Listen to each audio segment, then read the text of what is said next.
I'd like to call the October 4th, 2021 meeting of the City Council for the City of Lake City to order. If everyone would stand for the Pledge of Allegiance and remain standing for the invocation.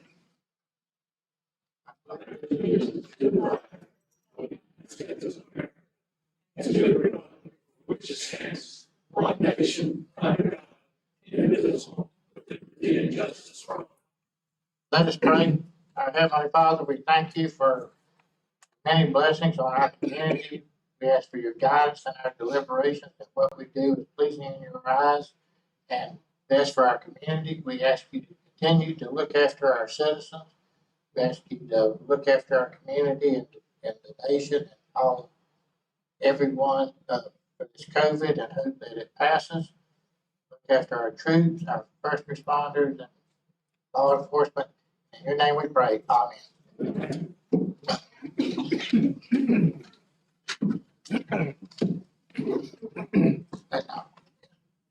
Ladies and gentlemen, the Lake City Council has opened its public meeting since 1968. The city code has prohibited any person from making personal, impertinent, or slanderous remarks or becoming boisterous while addressing the city council. Yelling or making audible comments from the audience is considered boisterous conduct. Such conduct will not be tolerated. The manner of addressing the city council, that is to be recognized and to speak from the podium. Ms. Ox, will you call the roll, please? Mr. Hill. Here. Mr. Jefferson. Here. Mr. Sampson. Here. Mayor Witt. Here. Mr. Coberline. Here. Mr. Williams. Here. Chief Gilmore. Okay, we have minutes from September the 13th workshop, September 15th special call city council meeting, and September the 20th city council regular session. Will we approve the minutes? Right. Second. Motion and second to approve the minutes as published. All in favor say aye. Aye. Opposed? On approval of the agenda, I do have a proclamation that I'd like to do, and I'll do it after we approve the agenda. And there's several people that want to make comments concerning item 4 on the consent agenda, so we'll remove that from the consent agenda and allow comment. And with that, is there a motion to approve the agenda as amended? Mr. Mayor, I make a motion for approval of agenda with the amended changes. Second. Motion and a second. All in favor say aye. Aye. Opposed?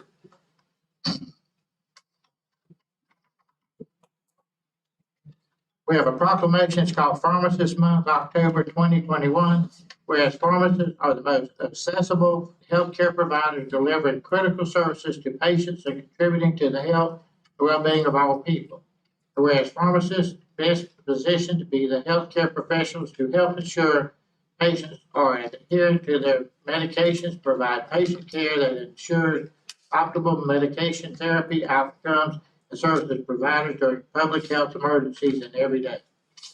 Whereas pharmacists are the frontline providers throughout the healthcare system and community during the COVID-19 pandemic, pharmacists and pharmacy personnel have ensured the public is cared for and even at risk of exposure.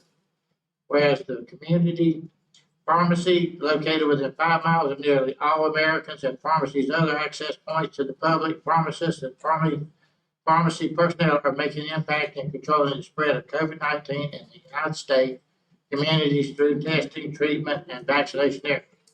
Whereas pharmacists are ideally suited to work collaboratively with other healthcare providers and help patients overcome illness and live healthier lives through chronic disease management and the fully effective use of their medicines.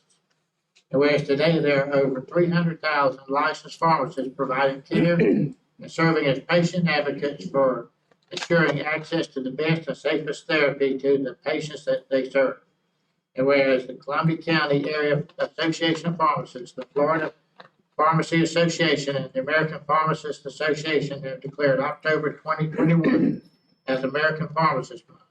Now therefore, I, Mayor Stephen M. Witt of the City of Lake City, do hereby proclaim the month of October 2021 as Pharmacist Month in the City of Lake City, and in doing so, urge all citizens to acknowledge the valuable services of pharmacists to provide safe, affordable, and beneficial pharmaceutical care services and products to all citizens. If Ms. Buckamp will come forward, May I make a comment first? Okay. In the past, when you have been gracious enough to declare the October's National Pharmacist Month, you've asked me how many people in this area in Columbia County are there. So we have 138 pharmacists. There are 28 that are retired, so we have a net amount of 110 in Columbia County. Most of them reside in Lake City. We have 166 technicians. Since, for the last 5 to 7 years, the Florida Board of Pharmacy has mandated that people who work as technicians work with the pharmacists in pharmacies, not only in hospitals, the correctional facilities, as well as community pharmacies, that they be registered with the state of Florida. More than half of those individuals have taken special education and are indeed certified registered pharmacy technicians, which is an tribute to them. We have only 10 pharmacy interns. Part of the reason I believe is because when they're students of any college or pharmacy, they can become a registered intern. Upon licensure, they don't bother, they forget about their intern licensing, so then they let it lapse. That's probably the reason why we only have 10. But thank you very much for letting me say.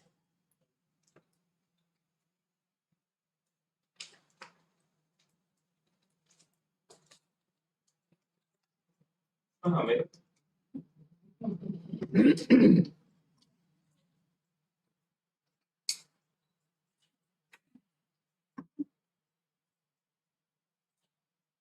Thank you very much.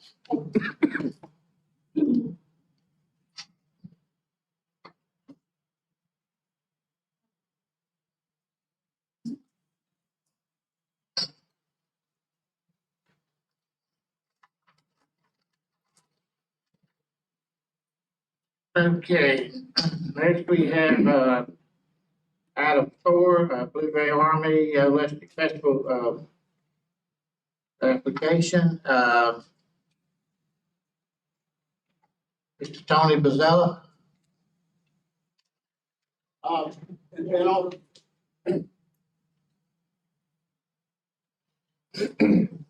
I prefer to go last, but Tony Bozzella, 174 Southwest Brookwood Drive, Lake City. I'm currently the commanding general of the Blue-Gray Army. We've been putting on the festival for 43 years. The Elastic Festival is the oldest, the largest, and the most successful festival in Lake City. And that's not disputed. According to TDC, I believe last year we brought in over, or the past festival that we had, I should say, we brought in over $1 million of money infused directly into the city of Lake City's economy. And there's not many festivals that could make that claim. But more important than that, for me, it's not about the money. It's about the festival. And our festival, which I've been a part of for over 40 years myself, was co-founded by Alfonso Levy, who was my best friend, as most of you know. What's important is that he believed that this festival was all about history, not whether we like it or not, the good, the bad, and the ugly, but also good food and good entertainment. And for all these years, that's what we've produced. It's an education, good food, and good, I think the entertainment's been pretty good. You all like the entertainment? Thank you. But what's important is that we understand that this festival is about education. It's about truth. Over the years, we brought in professional reenactors like Abraham Lincoln, and they've gone into our schools, our public schools and private schools, and did impromptu recreations of speeches that were made by some of the famous people throughout history. What's important to understand is that that's what the festival's about, education. And it's important in these special times that we are in now, that we get accurate, correct history, not revisionist history. And that's what the festival strives to do. We've never been about race or some of these other things you hear about. That's not what it is. It's a festival about education, but it's also a festival for our community to bring everybody together. And anybody that's been in the festival, you look down those vendors, we have a lot of out-of-town vendors, but we got a lot of local folks too, especially with the food. I'm talking barbecue and all the things that I like to eat. And I haven't missed too many meals, but anyway, that's what the festival's about. I heard this was come on the agenda, and normally we don't speak. We just let the permit get approved and we move forward. We work very hard all year long and none of us gets paid, but we do this to produce a first-class festival for the community. And we'd like it to continue. All the different unrest that is out there in the country today has nothing to do with this festival. And if you have any particular questions about it, I'm here to answer them. Okay. Thank you very much. Thank you. Next, we have Faye Warren. Good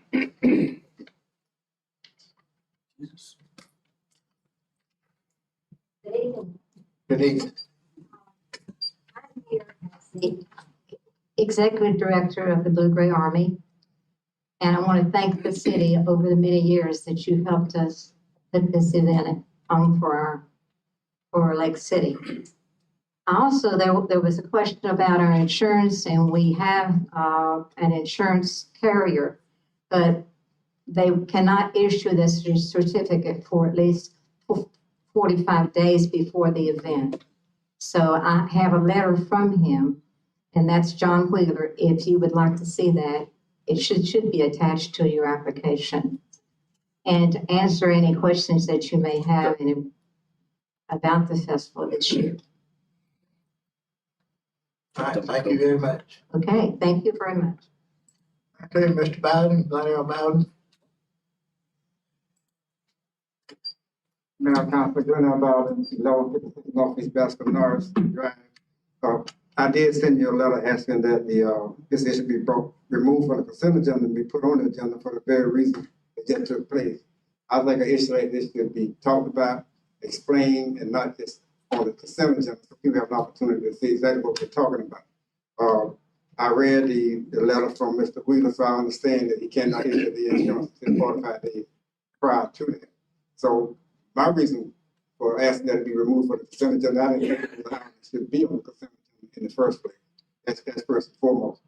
I understand, I've been there all my life. I understand when the festival began.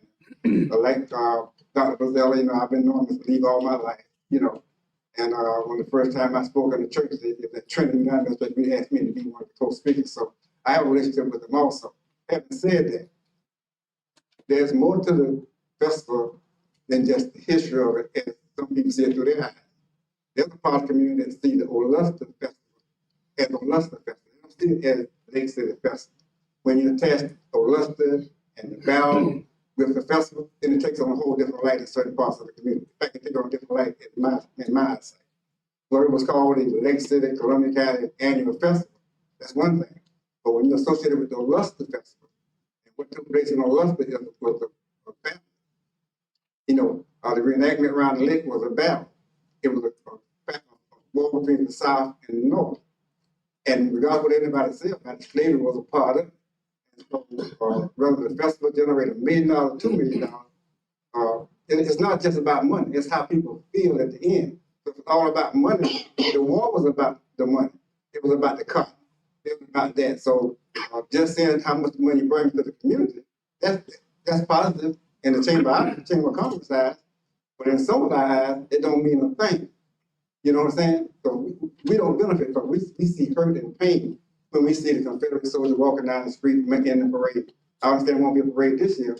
So my hope is, going forward, that it be called something else. It could be the Lake City, Columbia County Annual Grade Festival. But as long as you call it the Olustee Festival, there's going to be resistance. And that's the point I want to make. But the reason I asked for it to be off, just so that there will be an opportunity for this council to vote on it as an issue, not as a consent agenda. Thank you. Yeah. Sylvester Warren, 930 Northeast Oconee. Mayor and Council, I just want to say this, piggybacking off what Mr. Bowden said, and to say something that Dr. said about Alfonso Levy. There's many things that people in life have co-sponsored in their lives and later not always agreed with what they've done in the beginning or the early part of life. Dr. Alfonso Levy is my relative, he's my cousin. And at the end of his life, he did not always agree that that was in his best interest to support something of that nature. And so I understand people do things early on in life and people have a change of heart and other things are brought to their attention. And I heard him say that this festival is the festival that brings in the most impact to this community. It's the only one.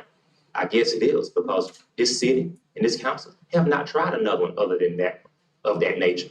If we found a way to put together a festival that was more considerate of all people, one that's way more inclusive, how do we know what type of impact that type of festival would have? Why we always have to associate this festival with Olusty? Why have we not tried anything different? Why are we so stuck in such a rigid and old traditions that's hurtful to other people in the community that's a minority, and that has always got to be what the majority wants? And that the minority has always benefit, have the leftover, have the hurt from what the majority wants. That is not fair to a whole community of people. I think we're all one. I think that we should be looking for things that's more inclusive. I think this just continues to set us back when we continue to promote things like this. I think we've had enough. I mean, I think it's ran its course. Y'all have done it for decades now. I mean, it's over. And so I wish that the council would man up and do something different in the future. Thank you. Sean Holcomb.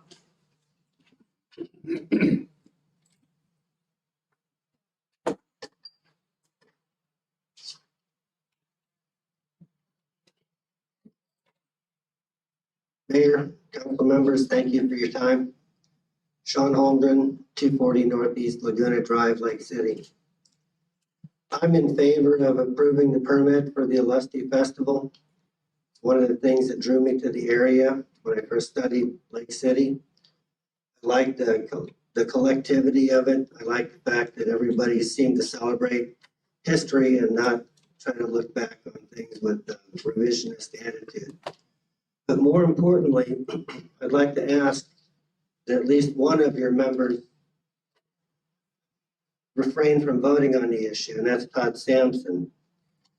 When I look at the records requests that I've had for his emails between Amy Fields and himself back on August the 9th, it was clear that he was studying.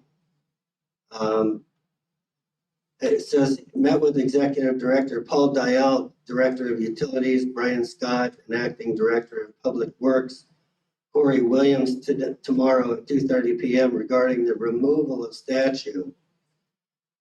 I've conferred with the county last week on possibly borrowing their crane for this project, given the okay by County Manager David Krause, who, by the way, says they don't even have a crane, but Amy was reporting to Todd exclusively. You guys didn't get this email, it went exclusively to Todd. That according to Public Works, the monument can be moved with the right heavy machinery.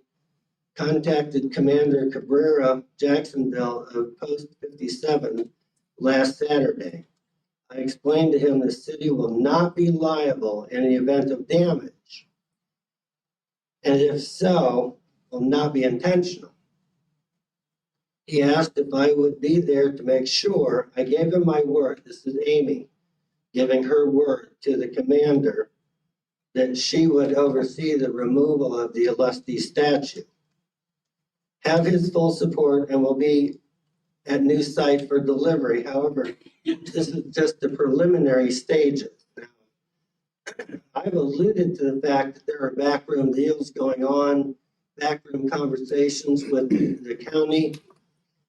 I've alluded to a number of things that Mr. Sampson is doing to basically manipulate the background of our city. And I don't want to see the Olusty Festival lampooned by him or the statue removed by him without coming before the full community and talking about it and having a proper display.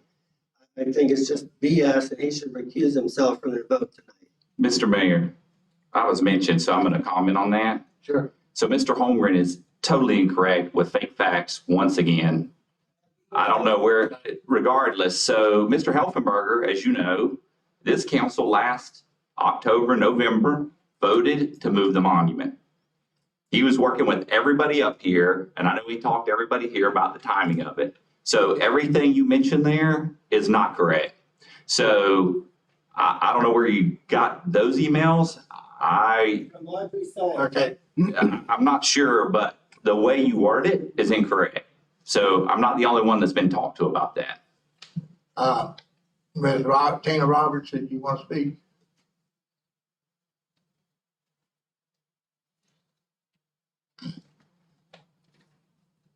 Tina Roberts, 468 Northwest Hackney Terrace, Lake City.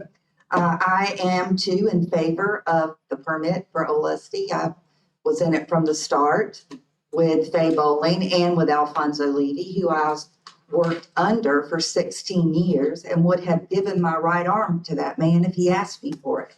He loved Old Lusty. I don't know about his deathbed, but I know that he was in favor of it and he did a lot for the community through the Blue Gray. So I would like to see the permit go through without any snags. Vanessa George? Vanessa George, 930 Northeast Joe Terrace.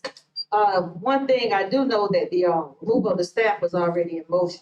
So that's already been approved. So I hope the council don't go back on its own word and try to revert to something else other than what they said it was gonna do, and that's the removal of the monument. As far as, a city manager is supposed to do it at the council's will. So we're throwing in old stuff, old business. Let's talk about this Old Lusty Festival. The Old Lusty Festival, it is harmful, it is hurtful to a lot of your citizens. A lot of the citizens that live in the city limits. Now, it is a part of history. So is hanging, lynching, tarring. We got a whole lot of stuff that's a part of our history that we don't want to celebrate. We don't want to celebrate slavery, but every time y'all do that Old Lusty Festival, guess what? We are celebrating a battle that the South won to preserve slavery. Let's not kid ourselves. That's what we're doing. So yeah. Some people might say, oh, we're doing our history. It is. It's my history too, but it's ugly. Do we want to do the ugly part of our history? It's a whole lot of stuff that we could celebrate. But this don't have to be one. It may not be hurtful to you, but it's hurtful to me. It's hurtful to her. It may be hurtful to her. It's a lot of people that look like me that it's hurtful to. So no, I don't want to celebrate anything that's hurtful to anybody. I don't want to celebrate the doggone Holocaust. I'm not going to be around here with a Swartz or whatever. If somebody doing that, I want to ban them too. We have to be inclusive to everybody. And the Old Lusty Festival is not. But I know y'all going to do this permit for this Old Lusty Festival. But as Mr. Warren suggested, for the future, let's look at something that's inclusive. Let's try something. We don't know. It may bring in even more people because it's a lot of people in your community that's not coming to the Old Lusty Festival. But they'll come to a food festival or a arts and crafts festival. We have to be inclusive in the future if we want us to move on. And no, you can say, oh, that was in the past. Oh, that was 100 years ago. That was 79 years ago. Emmett Till would have been 79 years this year. My grandmama older than Emmett Till. So no, it wasn't that long ago. That's in somebody's lifetime that happened. That's in my grandmother's lifetime, living in Baker County in Sanderson. So I know it's not that long. No, it's not something you can forget. When you got a grandparent that's afraid. I got a little old black lady scared. It's funny to you or whoever laughing, but it ain't funny to me when I got to tell my grandmama, don't worry about it, I got you. So no, this is not an inclusive event. We need to think of events in the future that include everybody. All right, so I had signed up, so what's the pleasure of council? Speak one more in. I wasn't gonna speak, but y'all spying me to speak. All right, Did I? Man, I lived in this town a long time. I never been involved in all this. I'm sorry. state your name and address for the. My name is Ken Bochet, 230 Southeast Brown Street, Lake City, Florida. I was born here in 1956. You know, And they address us, don't address the. About the statue, man, you know, I see all these little towns. I got another little town where they, just went through this battle about a statue. Let me tell you, when them Yankees got down here, Hey, Mayor. I'm sorry, Please they address us. had killed everybody. You know, we were fighting for our home. It wasn't about, No, Mr. Boucher. you're my black friend. I'm with you, brother. Mr. Mayor. Mr. Mayor, point of order, Oh, point of order. Yeah. Needs to address the council. Hey, Mr. Boucher. Hey, I understand. Point of order. She asked me a question. May I answer that? No. Can I bring her up No. here? no, Address to the council, please. address us, or I was addressing y'all. These people they behind. keep, they don't, like, the audience will be quiet, and you're gonna address us. Yes, sir. Well, I want to speak about this audience. These are my people out here. That's what I want to talk about. These are my people. I'm in this thing with them. I don't see it just like each and every one of them. I got my own battles. I planned on getting retired and sitting on my front porch on my little tiny 400 square foot home that I managed to get bought and paid for. I just want to grow old and play with my grandbabies. And you don't want to talk about color. My family talks to me about color all the time. My granddaughter, I'm sorry, she talks to me about color all the time. And you don't want to talk about it. Listen, man, if we can't talk about it, how we gonna fix it?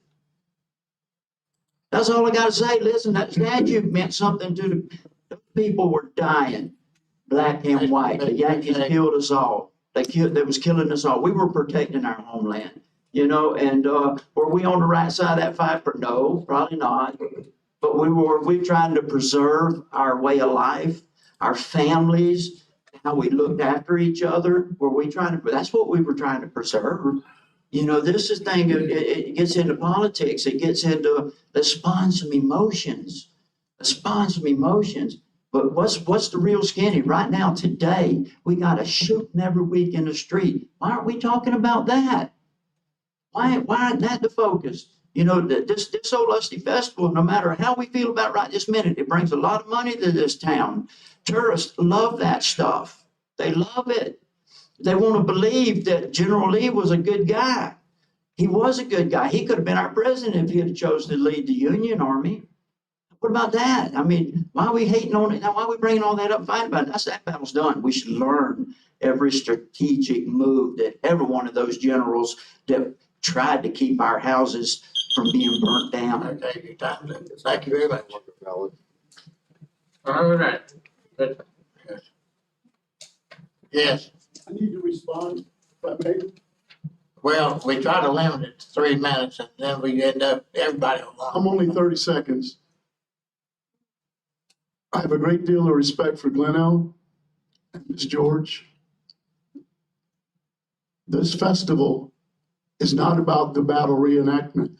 Some of y'all didn't get the memo, but I met several times with members of the Black community to see how we could get them to be more involved in the festival. And that door is still open. And I'd like to improve the festival. We got a great festival, but we'd like to improve it. But we're making a distinct difference. We are no longer affiliated with the Battle of Olustee, the reenactment, which is what offends people. Some are offended, some are not. But the festival is here in Lake City. We used to fund over there, but we decided to pull our horns in and focus on Lake City. So we are not supporting the battle reenactment. We're talking about Lake City's festival, completely different thing. Our historical museum puts on some great reenactments that are very positive, very educational. This is about education, good food, and entertainment. And some of these other issues, we've taken that under consideration.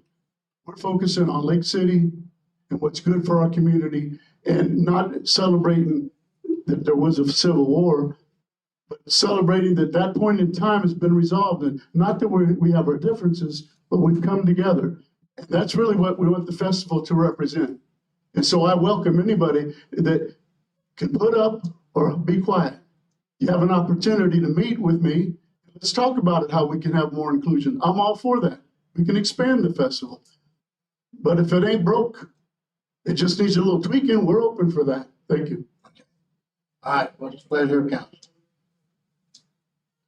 Mr. Mayor, I make a motion for approval of the application as presented. I think one item we need to look at, well, maybe I need a second first and then we can do discussion, but I make a motion for approval of the application. Second. Got a motion and a second, to take comments, Yeah, I have some comments, Mr. Mayor. So I know Mr. Levy one time before and Mr. Mazzella tried to do a music festival. I don't know if you remember that. We did it for 2-3 years. I think I sponsored it way back and it didn't go anywhere. The city's open to doing other festivals. This doesn't have to be the only festival. Anybody that wants to come and put together a festival with a 501c3 apply. Let's see these parks that aren't being used be used more often. If you don't like this festival, don't come to this one. If you don't like the wolf stock, don't go to that one. If you're a cat person, make a cat festival. So I think moving forward, I'd like to see more festivals and more things to bring revenue in on all sides. Let's see more opportunity. And I think that's where you get more inclusion. The more festivals, the more events we put on, the broader the basis of everything involved, the more people we're going to see involved in the events ongoing. So I'd like to see us become a destination for more than just one event. I would take. All right, Ms. Sykes, you call the roll. Mr. Sampson? Yes. Mr. Jefferson? Yes. Mr. Hill? No. Was it no, Mr. Hill? No. Mayor Witt? Yes. Okay, we'll move on to persons wishing to address council. Mr. Bowden, I got you down for public comment. Thank you, Mr. Mayor. I promise not to be very long. I think it was President Reagan who said you want to trust then verify.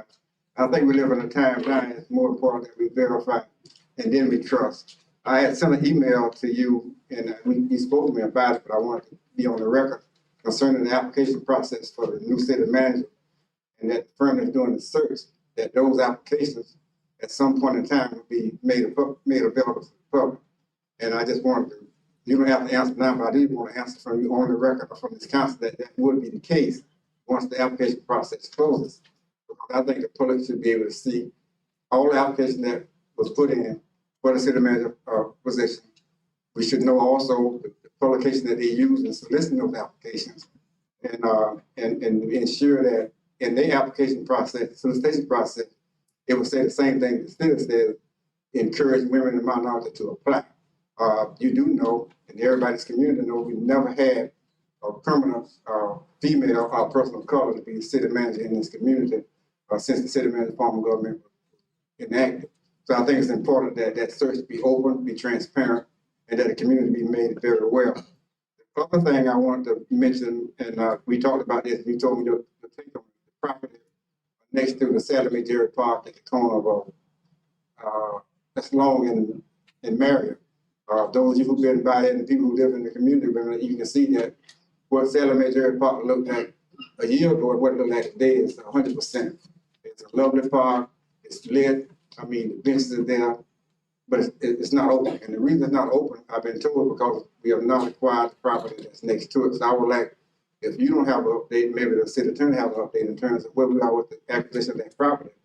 Because I'm of the opinion, and I'm not one who is big on eminent domain, I'm not big on taking people's property, but sometimes you do what's in the best interest of the public good. And we can spend money on the park, and with the understanding that that property is going to become property of the city, be turned into park. So whatever it takes to move that process along, to be fair to the landowners, we need to move it along, because right now we have invested taxpayers' money that we ride by and just something look at, oh, that looks so nice, but until we're able to use it, then it would be considered a waste of money. So I do have another 30 seconds. Let me just say this in terms of its public comment. The problem with the Old Luster Festival is not so much as that we don't want it. It's what it demonstrates, what it says. And until we come to the point that the community understand that everybody don't agree with the Old Luster part of it, then it's gonna always be a problem. You know, I participated in the Luster Festival Parade once, and Faye Bowling was the city manager at the time when I first got elected. And at that time, the city council, they were buying people uniforms to wear on the antique, on the antique, fire truck. And she might remember that she had got me a Confederate uniform. And I told her, no, I participate, but I can't wear this Confederate uniform, I gotta get my Union uniform. And I did participate that one time. But let me tell you, it was one of the most uncomfortable experiences of my entire life. Being in that parade, riding down and waving at people, just seeing so many Confederate flags just bothering me. And my boss at one time, Congressman Brown came, I think she was the parade marshal one year, under the direction of Ms. Faith. Doug Jameson, who at the time was the Secretary of Education, an African American, he was a parade marshal one time. So I understand there were people who tried to include folks, but just think about it and look at what happened in the past. How many people of color you see downtown? Even when Dr. Levy was involved, even when Ron Williams was involved. It's not reaching across the railroad track. Until we accept it, it's not going anywhere. But I did want you to respond to the Salome Jerry issue and to the city manager process. I am trying to facilitate the Salome Jerry thing. Like I told you, I'm trying to get a hold of the family, so we're gonna have to resolve the estate issue, even if we do, eminent domain or whatever. You gotta figure out who owns it. So I'm trying to facilitate that through the attorney in, High Springs. As far as the search, I told you that I want it to be as open as possible and that the application should be made available to the public. Okay, sure, but will. As far as I'm concerned. Mr. Williams, would you like to speak about the settlement, about what you and I spoke about the ownership of that lot? Yes, I spoke with, after we received a copy of Mr. Bowden's email, spoke with David Young in our growth management department to get a status update on that. Basically, that particular piece of property was heir property. There was an attorney that was involved in getting all the heirs to sign.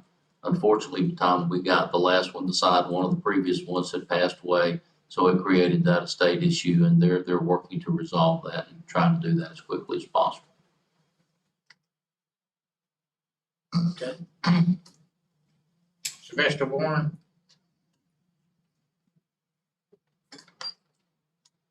I mean, after the passage of the Lusty Festival, it's almost a little discouraging to even come up here and ask the council for anything that relates to the Black community. I mean, I think we've been doing this now, Mayor, for about 4 years, maybe close to 5 years.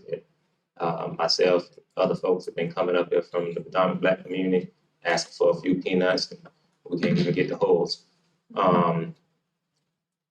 Once again, I'm up here asking that you all spend a few pennies in the predominantly Black community. We begged you all, we've done everything we can think other than start filing federal lawsuits, which is not in our best interest, because the only thing you do is sue the city, sue the taxpayers. I'm a taxpayer, so I'm just suing myself at the end of the day in some cases.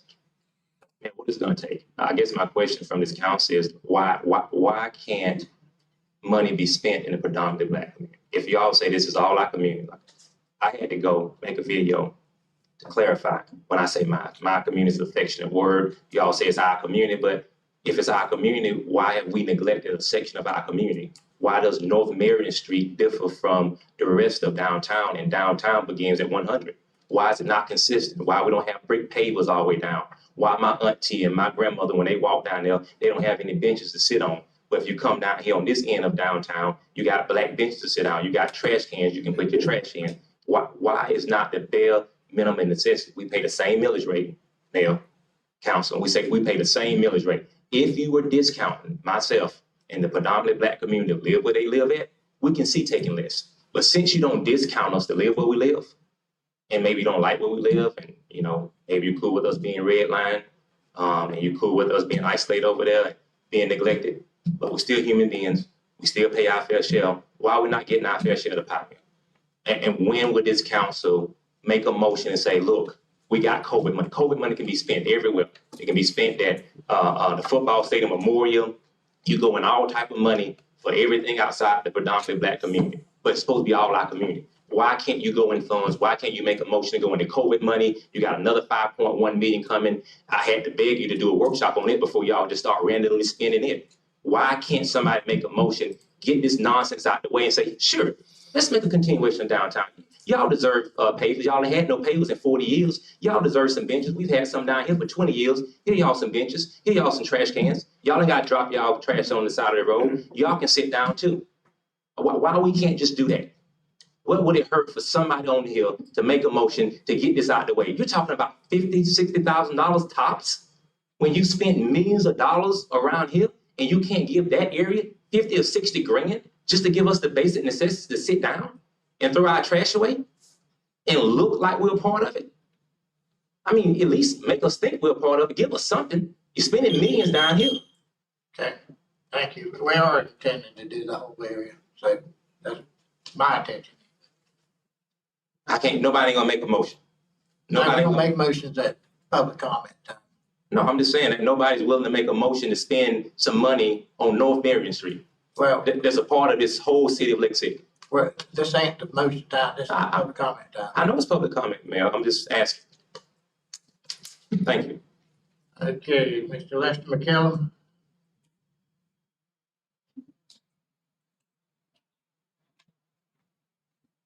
Mr. Mayor, City Council, my name is Lester McKellum. I'm the Executive Director of the Greater Lake City Community Development Corporation. Last month, we came up and brought some paperwork concerning our $200,000 commitment to the 84-unit multifamily housing project, which was approved by the CRA in 2017 and confirmed by our current city manager, Mr. Joe Haffenberg. But what I would like to know tonight is, when can we expect the money to be deposited into our account?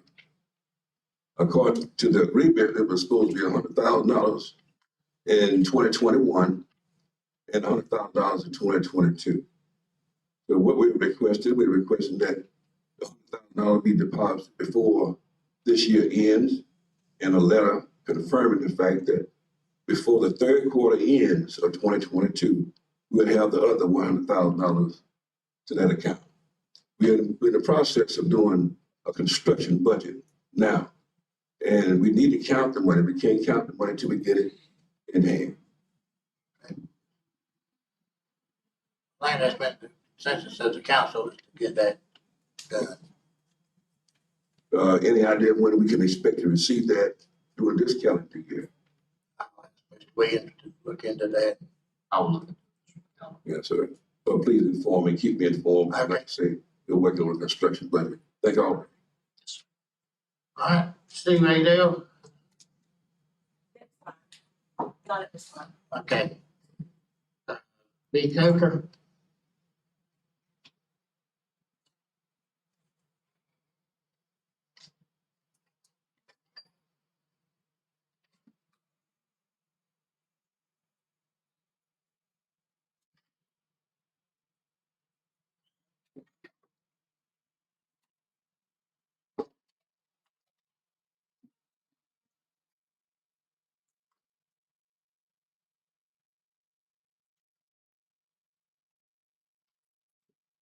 B. Coker, 636 Southeast Bay Drive. Thank you very much for allowing me to speak. I have some concerns about the manner in which council is communicating with the city's administration. I've handed you a packet of public record request emails that have been provided to citizens. They identify communications on topics between council members and administration. Some of those emails are on issues that would subsequently be brought before council for decisions. They are from city employees providing information about content that other council members have been made privy to, and not all council members. I'd like for the council to consider possibly that the appropriate way to communicate with the city manager is through our city clerk. Instead of conversation to poll other council members being made from, in these instances, our acting city manager and a council member, maybe the appropriate way to distribute that communication is through our city clerk, so that all of the council members receive the benefit of that information. And when it comes before the council and the citizens, we see the benefit of you all having deliberation on the same topic. Our charter is very, very specific about interference with administration. And those emails suggest that there is a good reason for a policy to be established so that that type of communication on subject matters that are to be brought before council, and whether it's indirect or direct communication, when you suggest that there has been discussions with multiple elected officials and that information being provided to just one and not all of them, it looks like that's violation, not just of interference with administration, but as well possibly sunshine violation. So to be transparent and be above the board, I would really like for you to consider a policy that establishes an appropriate way for city council members to speak with the city manager or other employees about issues that are going to be voted on by the council, and possibly utilizing our city clerk as a liaison so that those communications are transparent. Thank you very much. Mr. Mayor, this is addressed items for me, so I need to make a comment here. Sure. So it looks like Ms. Fields sent me emails. I would have assumed everybody would have got them. So there's that. The one from me to Amy was about a complaint by someone for code enforcement. That's how you direct it. You direct it to the city manager. So if you would read the actual charter, the communication between us is not ever going to go through the clerk because she doesn't work for the city manager. So if you look at the section, we actually communicate directly with the city manager. So that's the way the communication works. Is that correct, Mr. Coberline? Yes, you should work through the chief administrator, who is the supervisor of the departments. Thank you. All right, we'll move into old business. We're going to open a public hearing on City Council Ordinance 2021-2202 on first, final reading. Mr. Coberline, would you read that by title? An ordinance of the City Council of City Lake City, Florida, amending Article 2 of Chapter 104 of the City Code of Ordinances titled Tree Protection, providing for severability, providing for codification, and providing an effective date. Is there a motion as to, well, anybody in the audience want to speak on this ordinance?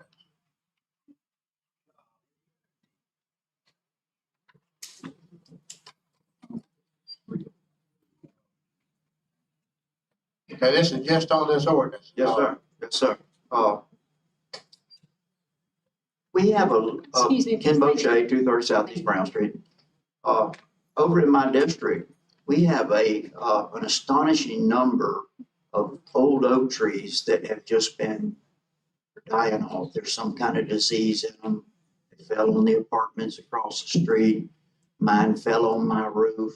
I had to remove that big tree. So we got some kind of, if you look in Mr. Bishop's backyard, you'll see a tree that's fixing to drop a limb on all his sheds.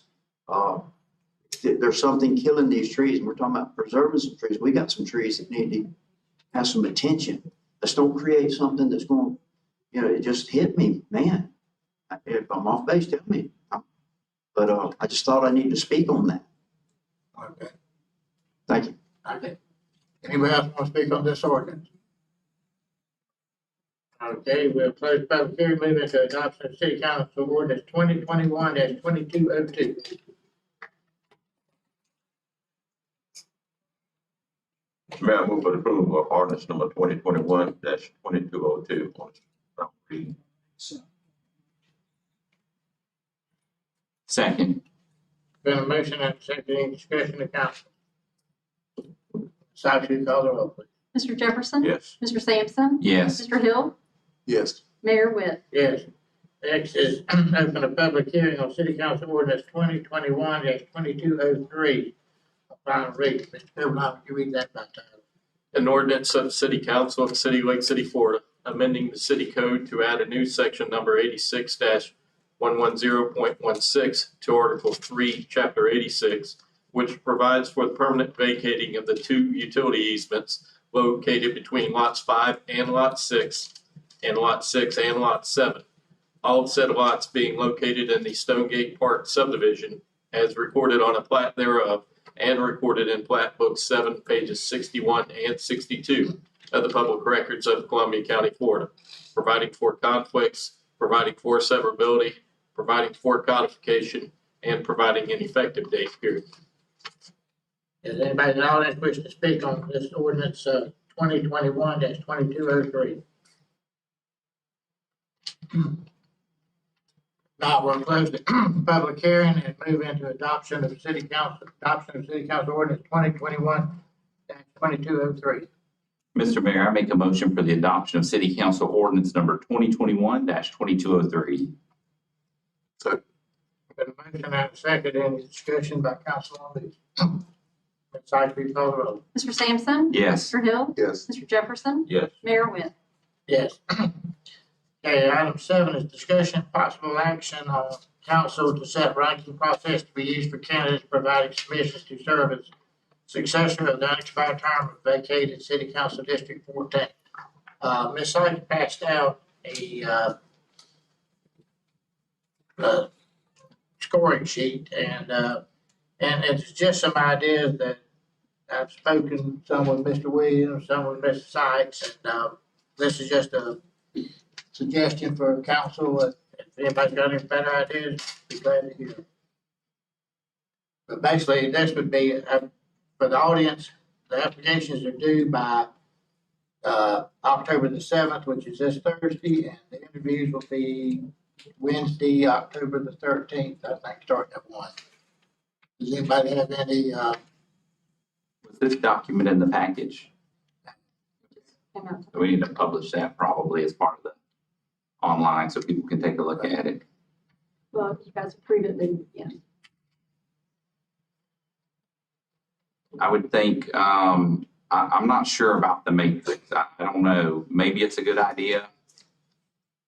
I don't know that we don't just, after the interview, make a nomination and vote for somebody. That might be an easier idea. I mean, either way, like I said before, I'm not a fan of picking someone to be in that seat, and it should be up to the people, but the charter is what it is, so we have to fill that seat. I think the questions are fine. It does leave room for us to ask additional questions. I'll definitely have additional questions, so I'm looking forward to that part of the interview process.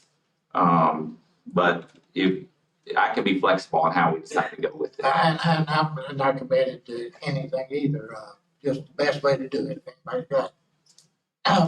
Mr. Lilka wants to speak. Thank you, Your Honor. I'm concerned about this. Actually, I'm concerned about the whole process. The last meeting, Attorney Cobaline mentioned that the headhunters were going to call the city councilman. Quite frankly, they polled the board on what it is that the city councilman would want to see in a city manager. Clearly, anybody listened to Ms. Coker before, you're going to be acting on what the findings are of the headhunter.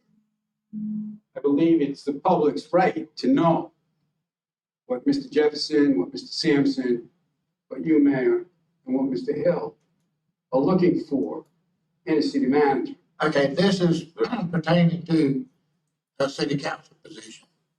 I'm sorry, in the city council. Yeah. I'll just reverse that. So, first of all, I don't think that this is fair to have this at 1 o'clock in the afternoon where the working public can't see what's going on. I mean, people work. This could be done. You could do it like they do in the United States Congress. One of the few things that they do that each council member could have 5 minutes to question the candidate. The candidate can introduce himself and give him 10 minutes or however much time you want to give him.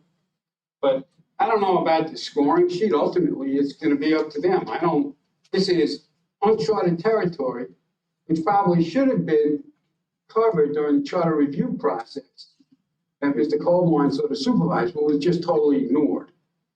So now you're in a position where you have to decide at the 12th hour now, what you're gonna do about picking somebody to fill a seat that represents clearly everybody in Lake City as well as their own district.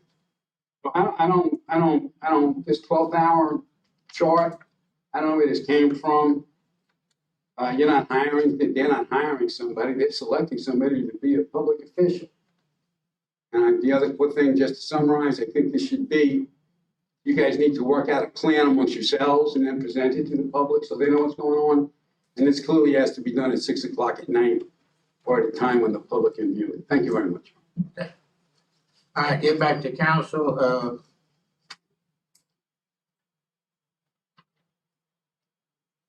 We've done with the city managers and that, I've been through that several times.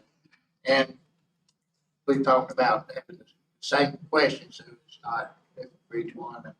I don't know, one's better than the other. Kind of the scoring, not, like I say, tied to that, but, I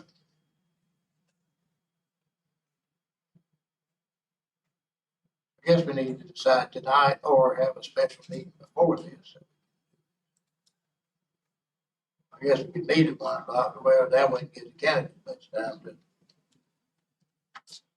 I think the list of questions is probably okay. I'm just wondering about the scoring piece of it. Of course, whatever we use is going to be subjective. So, absolutely. I mean, there's no way you can not be subjective. But, I mean, whatever that scoring matrix says, doesn't mean that's the way it necessarily would go in the nomination possibly. So I think at the end of the interviews, then we have the next meeting to do the vote, and we would just nominate someone if they get a second and vote for I think we was selected. David. them. And maybe the time frame does need to be later. 1 o'clock is kind of early. That's next Monday? Wednesday.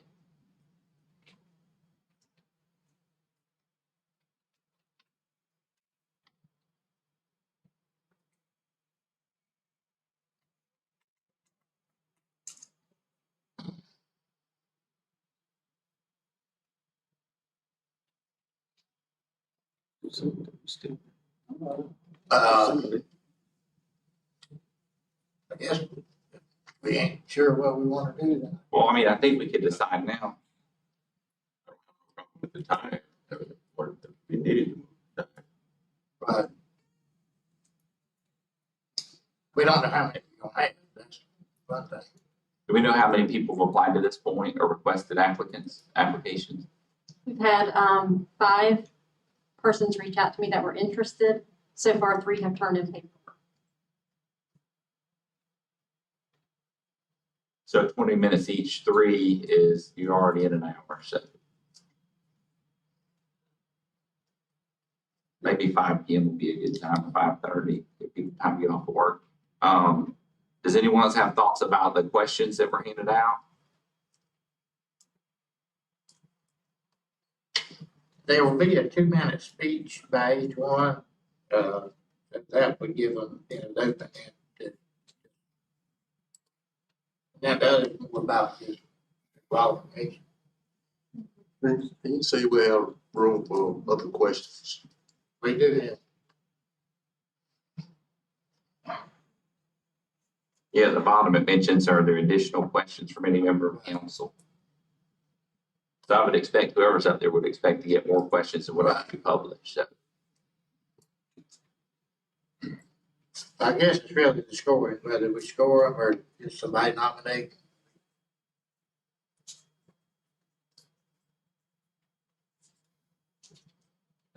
Were you here last time this happened? Or? When we did the city managers, we scored them, and that's how we did it. I've never been where we had to put the city council person on. Is there any historical information on that? George Ward's the last one I recall, and I don't know if anybody that remembers how that was done. Well, the last person we replaced them via election. There was enough time left. We had to have an election, so that was in 2005. Mr. Mayor, I'm making off a little bit of historical figure. The last time it was done with a council actually did performance.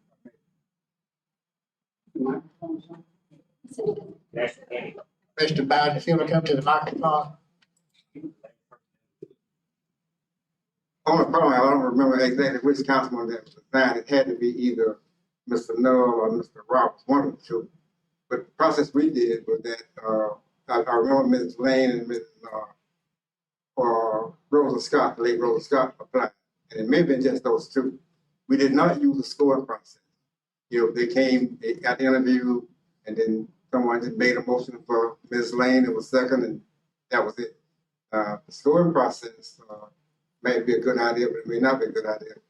We decided back then it was best to say, somebody make a motion, if the person get a second, they pass, and that would happen. But that's how it took place, when I was in the city council. I think that was the only time it happened, in recent history, when either Mr. Null resigned or Mr. Roberts, I don't know which one it was.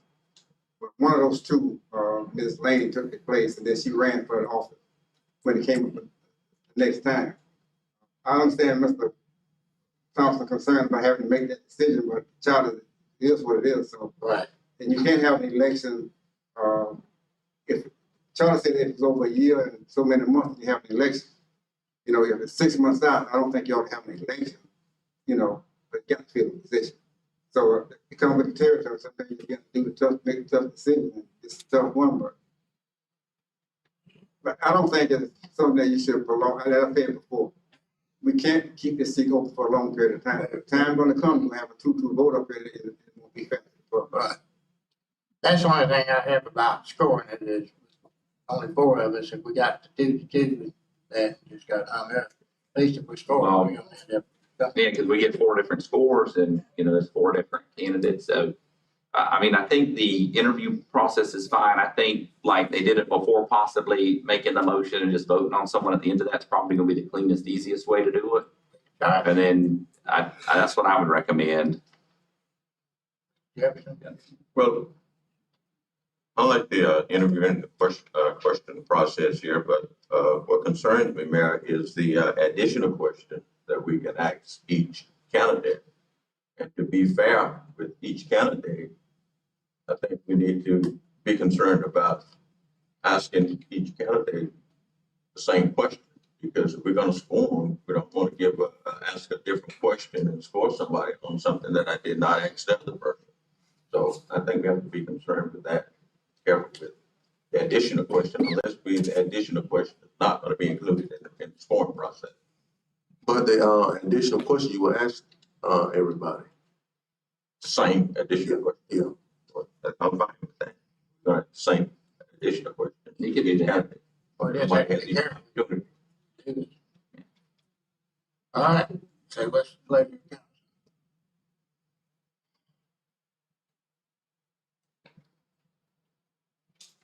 I want to make a motion. I'd make a motion that we move forward with these questions in this process, but at the end that we would select someone based on a motion and a vote in the majority. Second. Second. Motion and a second. Any further discussion in council? Ms. Secretary, call the roll. Mr. Hill, did you second that motion? Yes.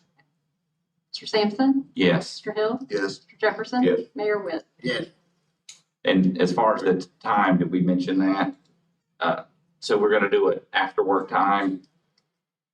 Instead of like 1 o'clock, move it to, well, what time's good? 5:30, 6 o'clock? I could do it at 5 And this next Wednesday. That work for everybody? 5 o'clock. Start at 5, okay? I can make. All right, so now we'll move on to item 8, discussion possible action, fire pension board and general employee pension board appointees. Yeah, I've been looking around and had a chance to talk to, some people I want to, but I have talked to Mr. Bowden and he is interested in the general employee pension board. Is that correct, Mr. Bowden? Yes, Mr. Mayor, you having a problem filling the position, and, you know, I'm a beneficiary of the fund, and I have time to serve. Council out too. And Mr. Coberline, would we have to do that at the next meeting with the resolution?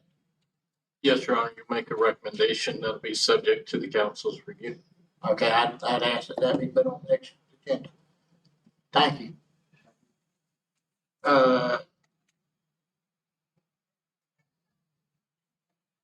Discussion of possible action on May 3rd, 2021, City Council Ordinance number 2021-2189 was passed and adopted relating to establishment of a temporary moratorium for 180 days relating to issuance of new business tax receipts that are related to activities that include electronic simulated gaming, promotion of electronic sweepstakes, and accepting renewals of existing business tax.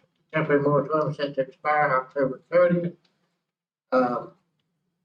Mr. Williams, Chief Gilmore. Yes, Mr. Mayor. As you're aware, you put a moratorium on. That moratorium is going to end the end of this month. When that moratorium ends, if you haven't taken action to either prohibit, allow, or put in some new permitting function, then when that moratorium ends, then we have no recourse but to start issuing permits on what actually exists currently. Okay? The issue is that as many counties and cities going from the east toward the west, Duval County, Nassau County, are all doing these things. Columbia County has done this. So if you don't either determine how you're going to regulate this or ban it, then you're going to be possibly face a large influx of these establishments into the city. Because you're fast becoming one of the few population centers left that unless you take some action that would allow it. So that means that laws of supply and demand, you're one of the few places where it can be done, so they'll come here. So the council should decide and come to some decision on what they're going to do moving forward so that by the end of the month, that the appropriate action can be taken. Mr. Mayor. Yes. So, Mr. Williams, what did they decide to do over in Live Oak? Do they still have the facility? In Suwannee County and the city of Live Oak, they did an ordinance to where that they limited the number of establishments that they could have. I believe it was 5. It was based on population, and then as population increased by a certain number of citizens, then they can add another one. But they also charged higher fees. They charged a per machine charge. They charged an overall permit charge. I think it was around $10,000. They put some additional rules and things in effect to add, more conditions to the permitting ordinance. If that's something that you would like to do, we could certainly get a copy of that, and then council could review it. But your clock is ticking. Mr. Mayor, so would it be possible to extend the moratorium if we don't have it done by the end of this month? Like at the next meeting, we extend it? Mayor, you can extend it. You should show that there is a reason that other than sitting on your hands that for the extension. For example, if the numbers are coming back, then there would be legal cause for a short extension. But you really need to extend it only for as long as you wish to research the issue.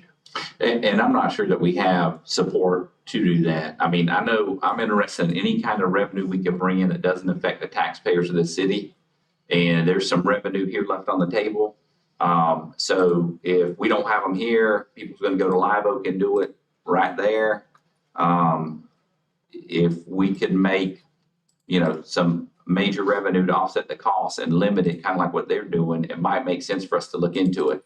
If you look at our budget and our financials, the city does not have a lot of money, and we need to look at anything that's a revenue producer as a possibility. That's just my recommendation. I've never been in one of these establishments, so I can't tell you what they do there, but if it's something where you could do a $10,000 upfront fee for an application, and then you could do whatever the fee is per machine, $200, $300, and who knows, quarterly or monthly, and then you could do another annual fee on top of that. I think probably in the 40 or 50,000 range. I think you could easily, with 10 of these, produce quite a bit of revenue. But it would have to be an ordinance that tightens up some of the rules. I looked at the sheriff's report there, and a lot of the people that were doing it obviously aren't doing it under any kind of rule system.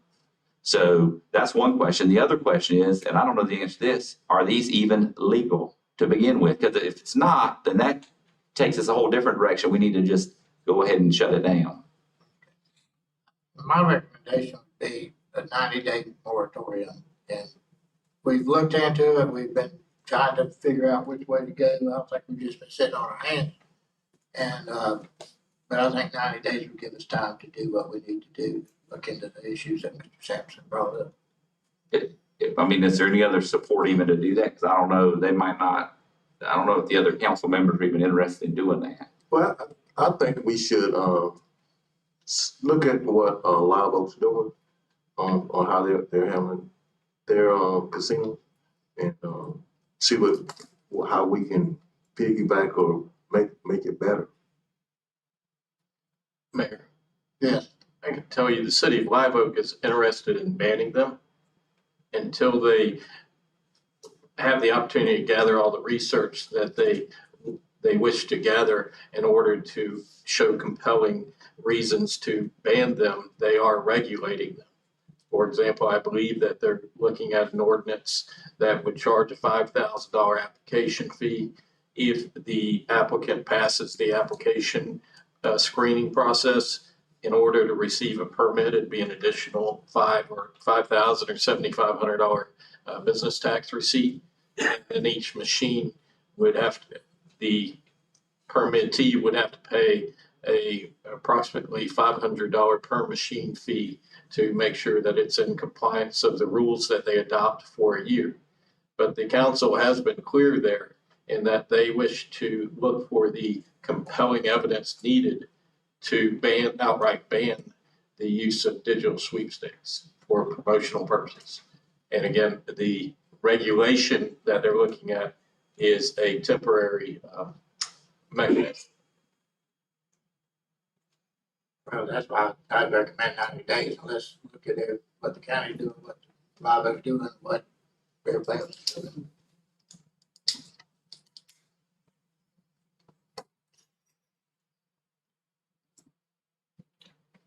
Was there a motion? Mr. Ray, I make a motion to extend the moratorium 90 days. Motion and second. Any further discussion? Mr. Hill, would you second that? Yeah. Ms. Oxby, call the roll. Mayor, we'll end up having to have probably a special meeting before the end of the month, I would assume, right, Fred, to get it done before the end of the month?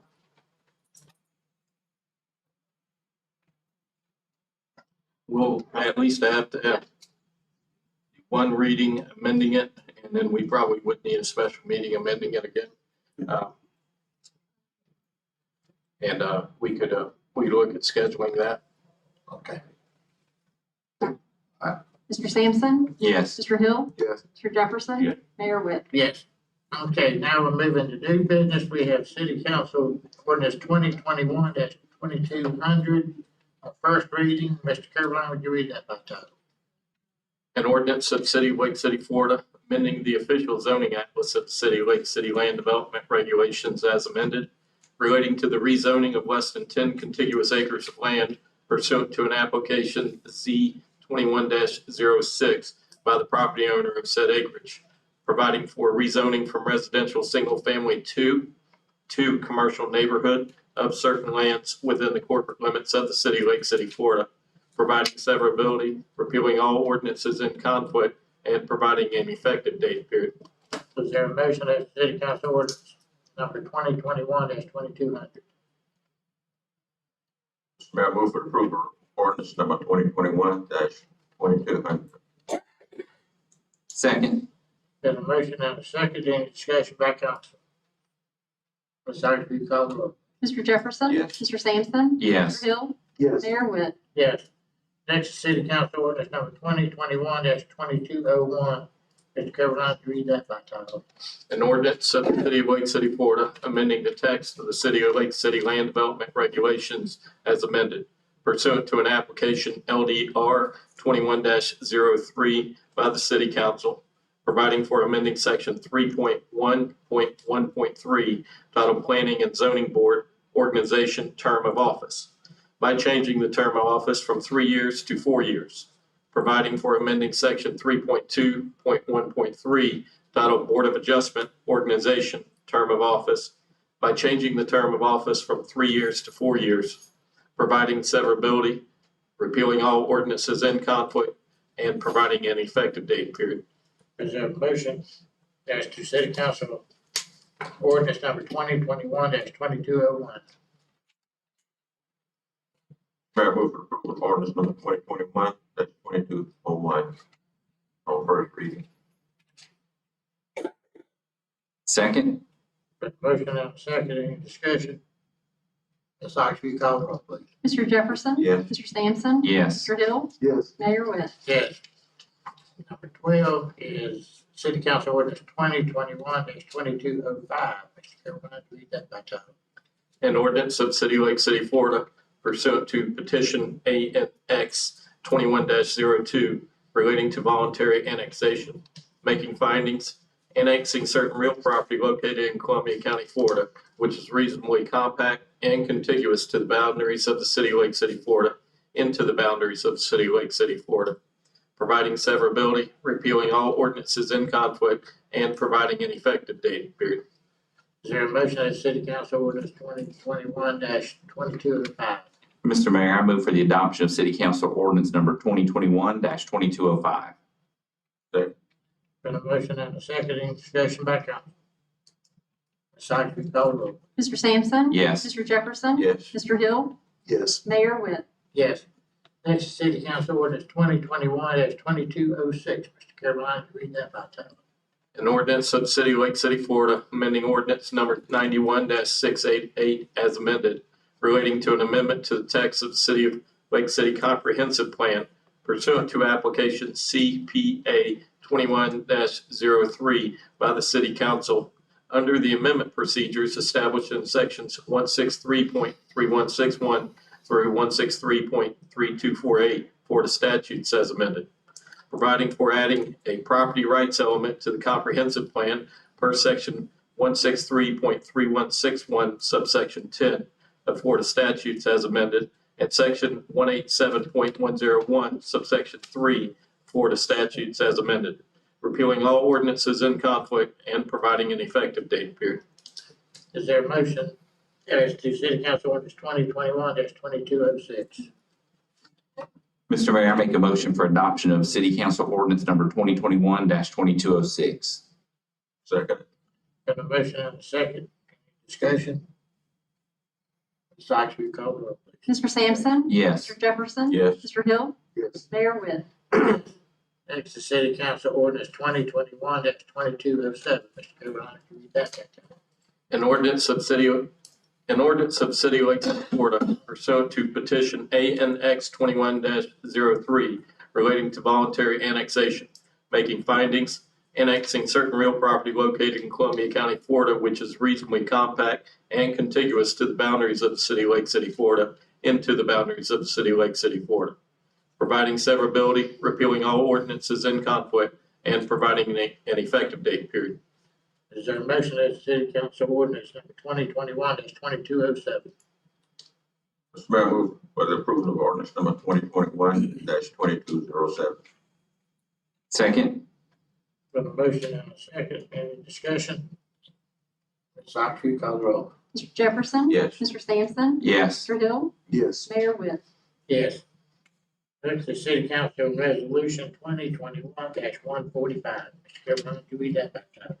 A resolution of City Council of City Lake City, Florida, authorizing the addition of Michael D. Williams, the city manager, as an authorized signer of all checks, vouchers, transfers, or disbursements on all bank accounts of City Lake City, Florida, and providing for an effective date period. Is there a motion as city council resolution number 2021-145? Mayor, move for approval of resolution number 2021-145. Second. Got a motion and a second, any discussion? Ms. Ox, will you call the roll, please? Mr. Jefferson? Yes. Mr. Hill? Yes. Mr. Sampson? Yes. Mayor Webb? Yes. Next is city council resolution number 2021-146. Mr. Chairman, read that title, please. A resolution of the City Council of the City of Lake City, Florida, authorizing task assignment number 18 to the continuing contract with North Florida Professional Services Incorporated, a Florida corporation, for engineering services related to the inspection of the steel structure known as Memorial Stadium, period.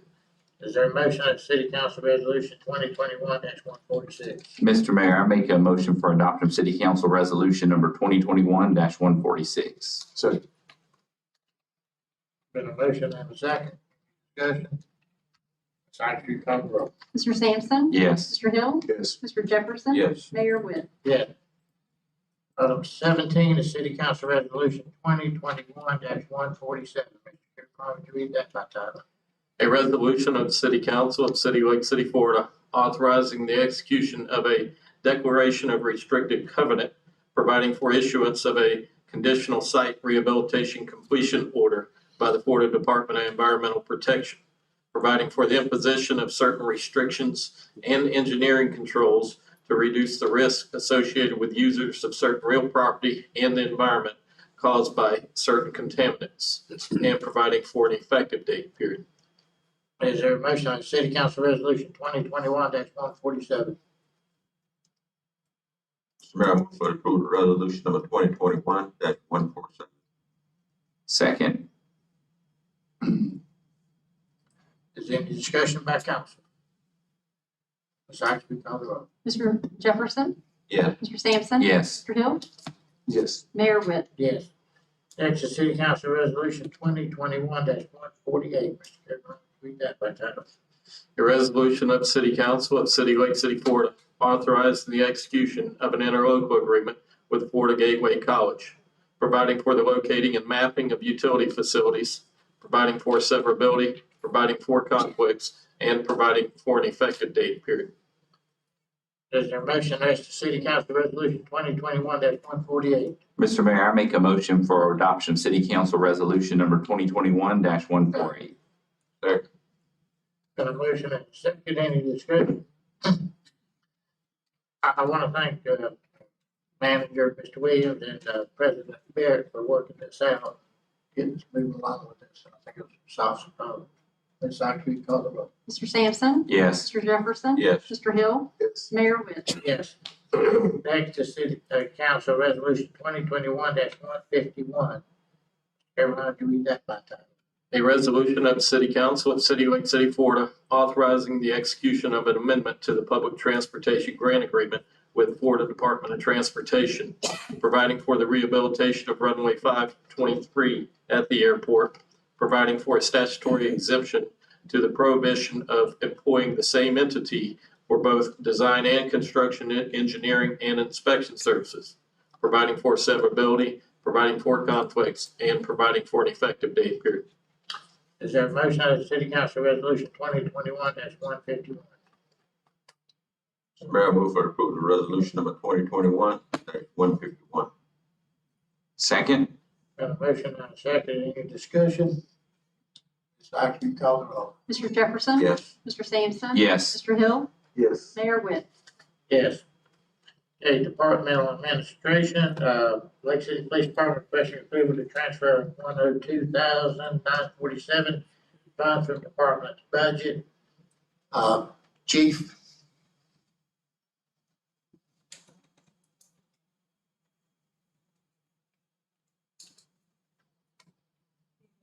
Council, you should have a report to council in your packet that gives explanation to the need to transfer the $102,947 to our current budget to bring our laptops up into compliance with the software that we have.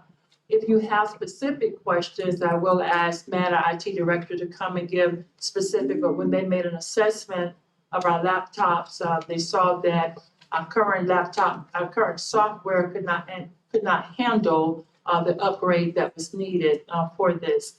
So if you have specific questions, I'm going to ask Matt to do this because they did bring the issue to us that we needed to purchase, to make this purchase, this capital outlay. Okay, so IT was requesting this. Yes, they were the ones who made the recommendation that we do this in order to make sure that our laptops could handle the updates. Anybody on council have any questions? Mr. Mayor, I have a couple questions. I was looking through the information. I think we definitely need the laptops. Where the funds come from is the question. So we cannot reallocate fiscal year 21 budget because we've already done a 22 budget. So those funds aren't available. I believe that's correct. Is that correct, Donna? Okay, so there's other options for where we can budget this from. We definitely need the laptops. Is it possible? I mean, I see there's another option for the CARES funds, but could we, I know in the 22 budget, I believe we reallocated some rollover funds from capital last year that was to go to the dispatch system. Could that be reallocated here, or has that money been allocated and spent already? Or do you know the answer to that? My question. Or is that one, whoever knows, is that money? The purchase order for this came asking for what we have here. No, we did not. But you budgeted in 2022, did you not? No. No, I'm asking about the other, the expense for the dispatch, the 125 we rolled over to the capital account, the 22 budget. Okay. Is that already been spent, or have we? No, we have not spent for the upgrade for the dispatch. No, we have not. So we could temporarily, go ahead and pay for this out of those funds, reallocate them, so we can go ahead and get this ordered.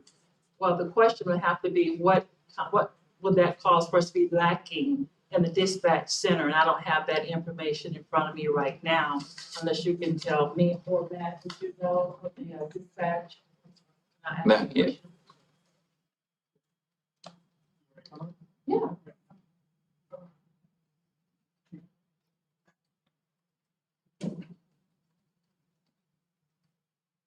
I don't know specifically what is all budgeted, line item wise for the dispatch. I can find that out. My main thing with this was, just letting the police department know about the needs for, upgraded hardware to accomplish what they were looking to with, like Chief Gilmore mentioned, upgrades. Our current laptops don't even meet the minimum recommended specifications for SmartCop itself, which is right now the main thing they're using and will continue to use.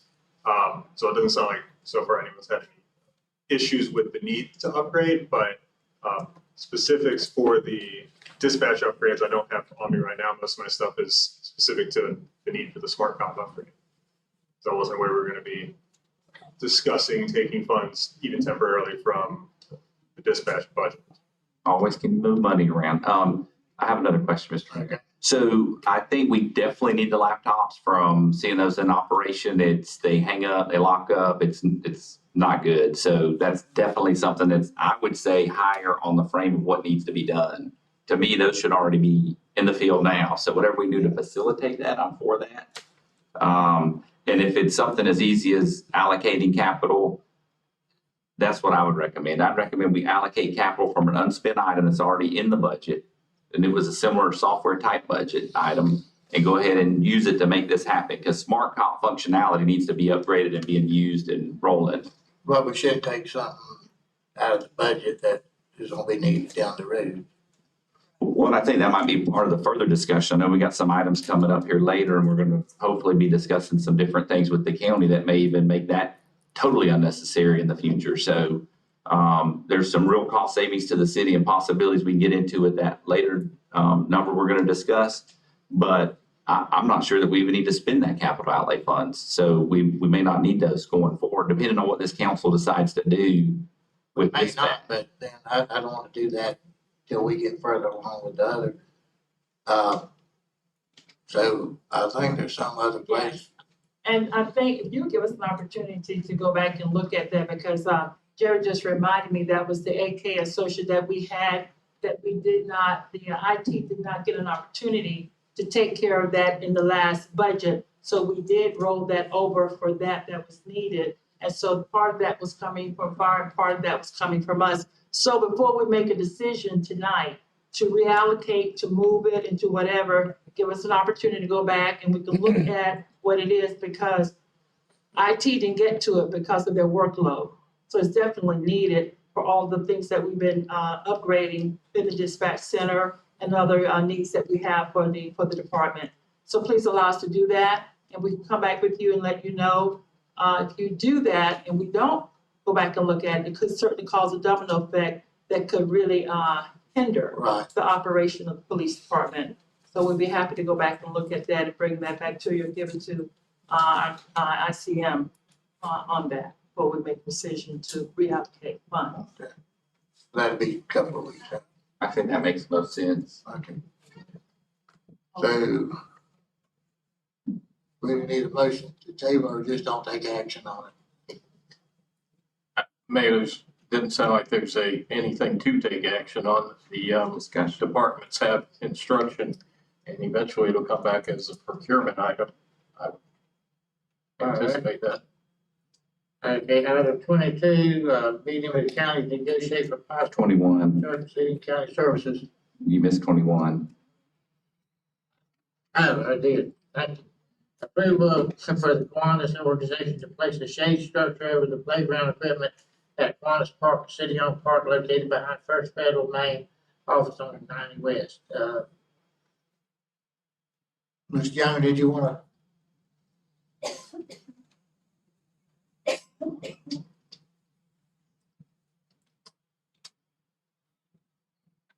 The Kiwanis Club has requested permission to place a shade structure at their expense, meeting codes, on their playground equipment there at the Kiwanis Park off of, Northwest American Way, or right next to the, First Federal Bank building. And this is brought this to y'all to see if y'all would grant them permission to be able to do this. It's at no cost to the city at all. Pretty good deal. There a motion by the council? Mr. Mayor, I make a motion for approval for the Kiwanis organization to place the shade structure that's specified here. I second. Been a motion and a second. Discussion. Ms. Sykes, we call it off. Mr. Sampson? Yes. Mr. Jefferson? Yes. Mr. Hill? Yes. Mayor Win. Yes. Okay, item 22, is meeting with county to negotiate with possible combining certain city and county services. I have Mr. Warren wanted to speak.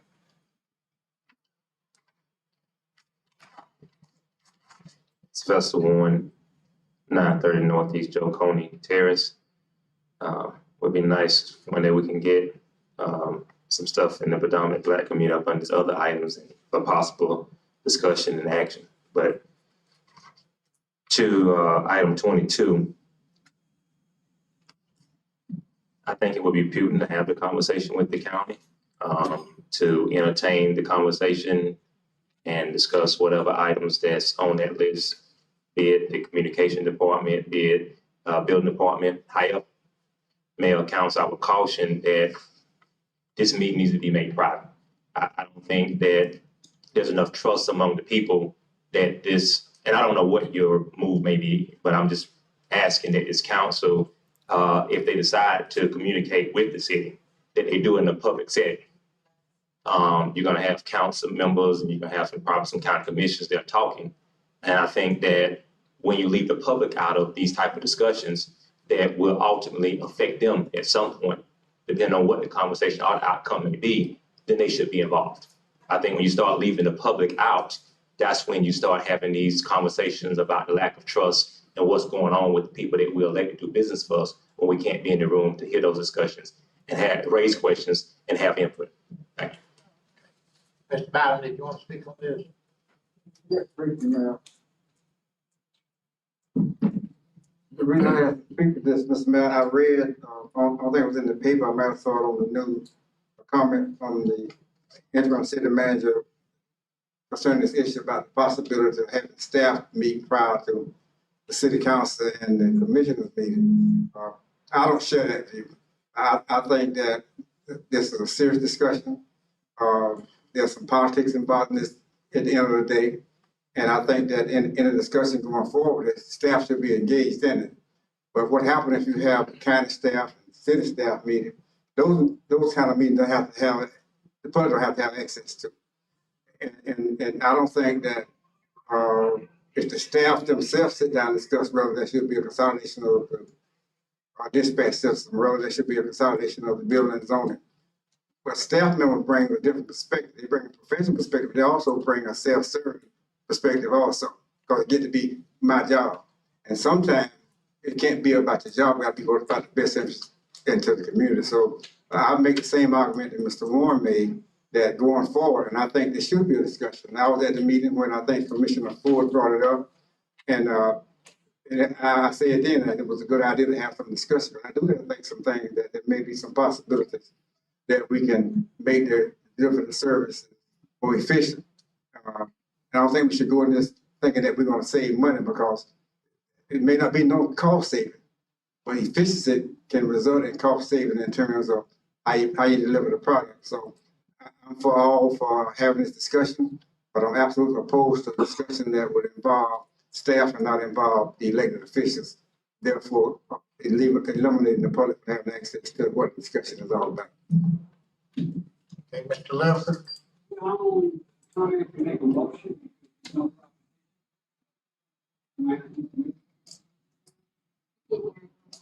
We didn't understand you.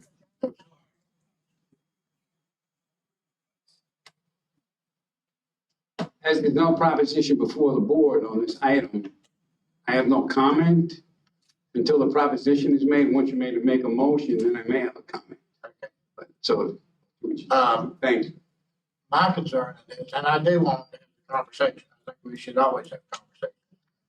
But before we start making a lot of movement, I'd like us to fill the other city council positions so we have input from them. And we are getting a permanent city manager, and I kind of think that they ought to have input into it too. But I think we can start the process and get things started. But I think when we come to the table to do the real negotiating, we need to have everybody in place. So, Mr. Mayor, I have a question. So one point Mr. Bowd made about the efficiency is a good point. It may not be that there's cost savings up front. However, one thing I can tell you about every city employee is we are all county residents. Every city resident is a county resident. So if we can create efficiencies for the city residents, it may make sense to move forward in even more areas than what's listed here in this letter. I think what we should do is authorize Mr. Williams to reach out to Mr. Kraus and discuss, what would this look like before we even get to the negotiation stage? Because what if we can't come to an agreement, then there's no need to have the meetings. So I would think there's something we can do. I think we have a unique opportunity to bring some efficiencies forward. I would like to see us authorize Mr. Williams to go ahead and engage and get the right department heads discussing it. And then I think when we meet with elected officials, that should be a public meeting. I absolutely agree with that recommendation that we get Mr. Williams involved with Mr. Kraus, and then down the road when we fill the seat. So is that a motion you said? I can make that. Do we need to have a motion, or do we need a motion? Or can we direct him to start? Mr. Kirkline, question. Mayor, the letter was addressed to the council and Mr. Williams, I believe. So I think it would be proper for you to address the request via motion, at least a consensus and direction to Mr. Williams. Okay. Mr. Mayor, I make a motion that we authorize the interim city manager to begin the discussions with the county for the letter. Okay, is there a second?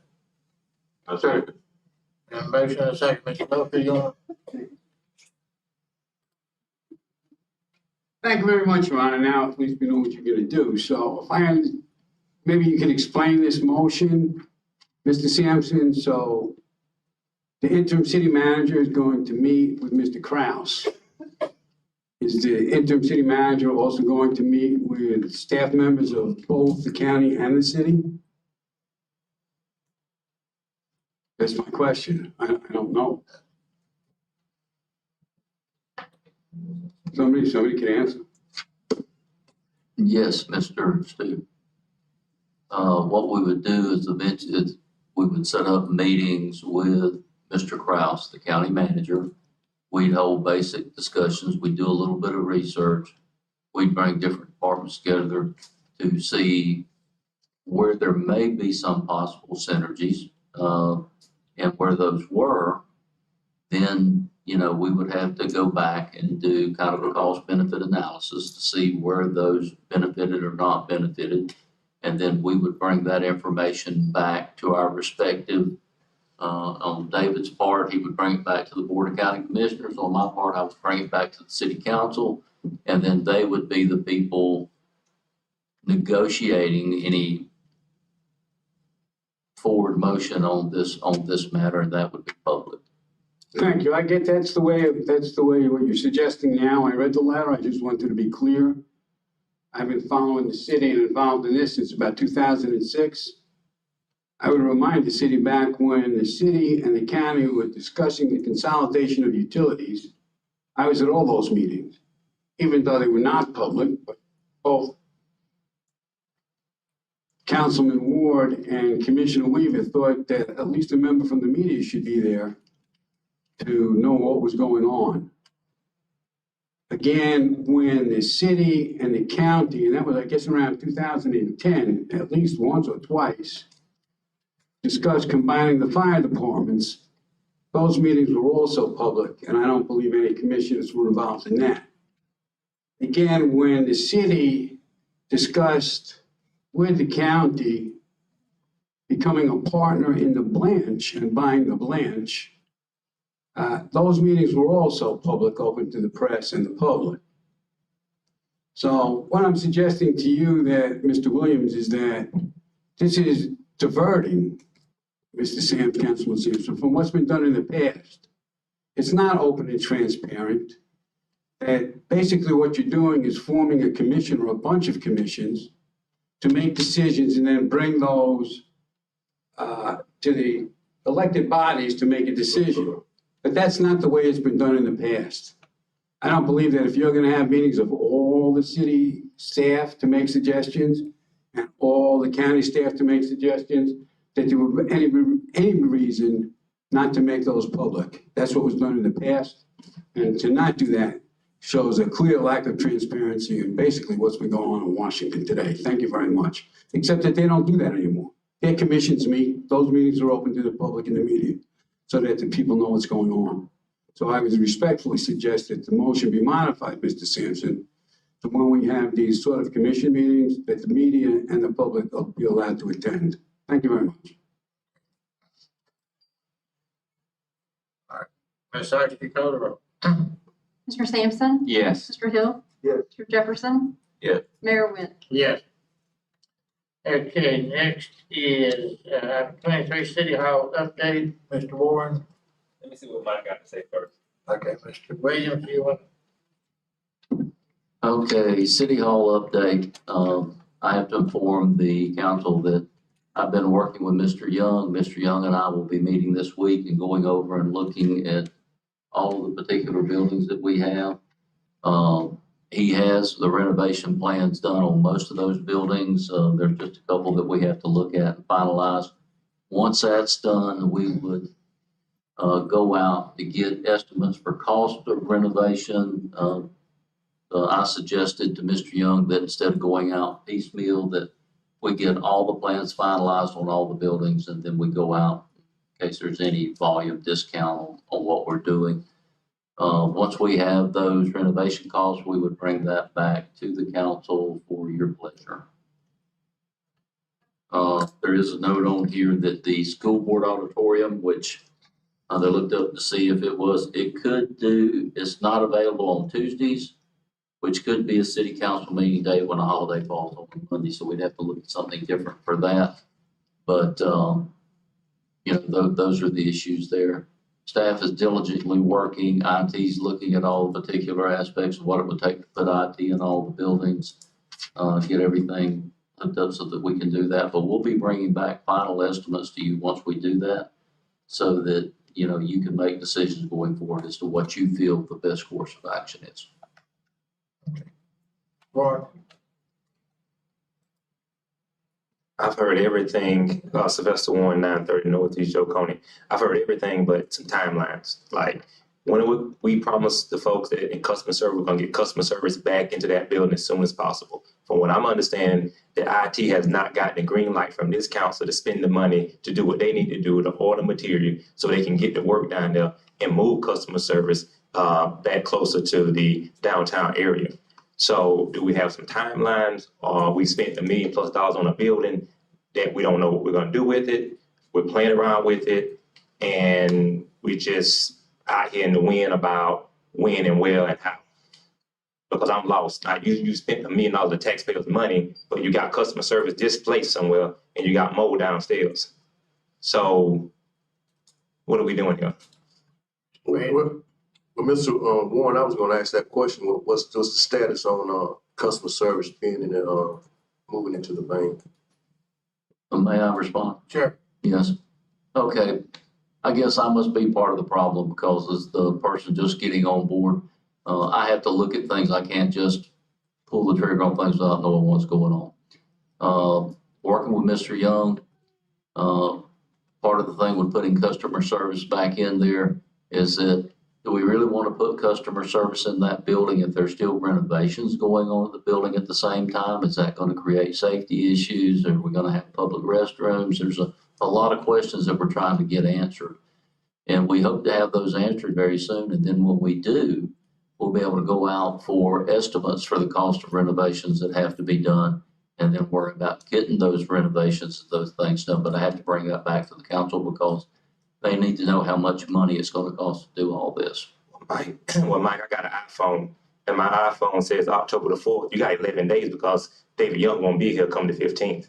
So I'm just trying to figure out just where we're at. Like, I got an 80-year-old grandmother fishing around Lake City and people in my family trying to figure out where we pay water bills. Y'all have not properly advertised to the citizens where they go to even pay their water bill. Most time when I'm hanging around down in City Hall, people coming up to me asking me where to go pay their water bill at. So I have to instruct them how to get down there on St. Margaret. So, I mean, I guess you're concerned about the safety issues. I don't have an issue with that. I mean, I'm just looking for some timelines and when it can be most conveniently put back in a location that people can get to and people know of. I just know we're short on time as a building inspector. He's leaving. And so we got 11 days to play with him. Yeah, I don't know if that's gonna be enough time, but we gotta do something. It's a lot of money spent just to be sitting out there. And according to Councilman Sampson, we just don't have a lot of money to be playing around with. So we just need to make the most of what we got here and make sure the government is moving efficient for the people. Thank you. Okay. I think there was just, anybody got any questions, council? Okay, thank you. Last item is Memorial Stadium update. Do you want to wait on his comment on that? I'm gonna hear what Mike got first. All right. Well, thank you. Okay, you approved the agreement tonight, which was the task condition for North Florida Professional Services so that they can move forward with their structural study.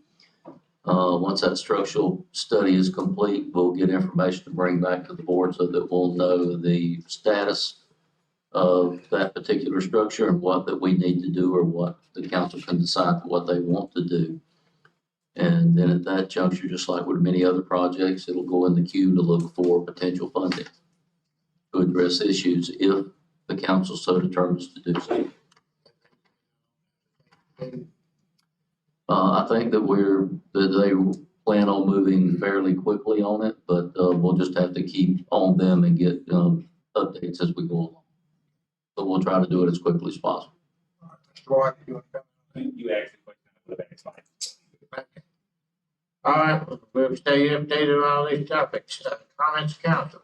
Good, Mr. Mayor. Several months ago, the council voted unanimously to host a dinner meeting for the Northeast Florida League of Cities.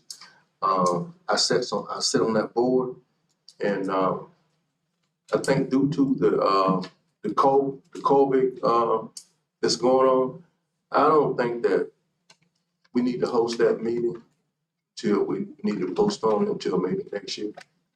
Was that supposed to be for December? Yeah, December. December. Yeah. That's your recommendation? I'd like us to do it. I appreciate you bringing that up because we haven't done it in a while. But I agree that we can put it off and get with them. Yeah. Everybody good with that? Sounds good. I'm in remembrance. Okay. Got a comment? Yes, Mr. Mayor. So the next meeting on the 18th, we've heard a lot of information today. We're looking to spend as CDBG grant money, 5.1 million. I believe that's going to be on the next agenda for the Richardson area. It's supposed to be on the 18th agenda. If you want to be heard on that hearing, that's a good time to come out because we are committing. That's, as far as I know, the first CDBG grant spent over here in quite a while on the north side of town. In addition, I think there were some other good points made. I think we should definitely have a unified look from the beginning of the city to the end of the city. And I would say that the CRA committee needs to look into what needs to happen there as far as bringing the same look. I know they're already looking at the lighting, but the bricks to make it look the same with the trash and the benches, that makes perfect sense. In addition, maybe it's time we have an additional committee like a parks committee, something to address all the parks within the city. One thing I noticed tonight in going through this package just last week was the Kiwanis Park. So they're a sponsored park and they get things from the sponsor. So there may be other sponsors willing to come in and sponsor parks. There could be other funds available. Now it's going to be a unique time to get funds because there's going to be a lot of COVID funds that we can ask for. But as far as looking forward for what we can do for the parks, perhaps we need a single parks committee for the entire city. I don't think it would be part of the CRA committee necessarily because some of the parks aren't in the CRA, but I think we should look into doing that. And then one final thing, and we can comment on that too, but one final thing is getting back to the vision statement and the strategic plan for the city. I know we've been off of that. We talked about it when I first got elected. I think that is a crucial thing and we need to start looking into that, and we can coincide that with the new city manager, but we need to look around. What is the vision for Lake City going forward? What do the residents want to see it to be? I think we need to start looking at that so we can have a unified plan for the city. But that's the comments I got tonight. I would like some kind of action on the Parks Committee and see if there's something we could do. What would we need to do? It would be kind of an informal committee. But that might be something for Mike to go and research and bring back to us. And Ms. Sykes had mentioned to me about this, that time of year for appointments and all that. And since we're going to get a new member within a week and a half or so, I'm going to start working on that and this committee you talked about and see what all is there. And then we'll have a discussion at the next meeting on that. Mayor, may I ask a question? What is the ideal composition that you're seeing for a additional committee? We are really short-staffed. It's pretty kind of thin. So what is the additional, what type of, are you looking for a council member to serve on that committee? I would think that would be possible. I mean, it just depends how we want to make the structure. I think if Mike can come back with different structures and let us know, and then we can go from there, because it could be an all-volunteer committee. I mean, no one's sitting here on the Kiwanis organization telling us, you know, what they're going to do to the park. So maybe there's something the public can do. Maybe there's something the city can do. We could look at any option you can come up with. All right. Don't limit it. Okay. Yeah. If you do a park committee, it would be my suggestion that you make, on that committee, they look like members of the community, not just one side of the community. Get somebody from where all these parks are located. If it's Salad Jerry, get somebody over there that live by, in the Salad Jerry area. Not everybody that live out on West need to come and tell us, because we had that happen before, and people was telling us, do your own plan, like we're separated. So if I ask that if you do a committee, make the committee multi-portrait, look like different people, whether you like them, however they look. Make it multi-portrait to represent everybody in this committee. And also you need some younger people on the committee as well. You need your 18, 19-year-old, because they have different ideas than us old folks. Okay, that's all. Then we will be adjourned. Thank you very much.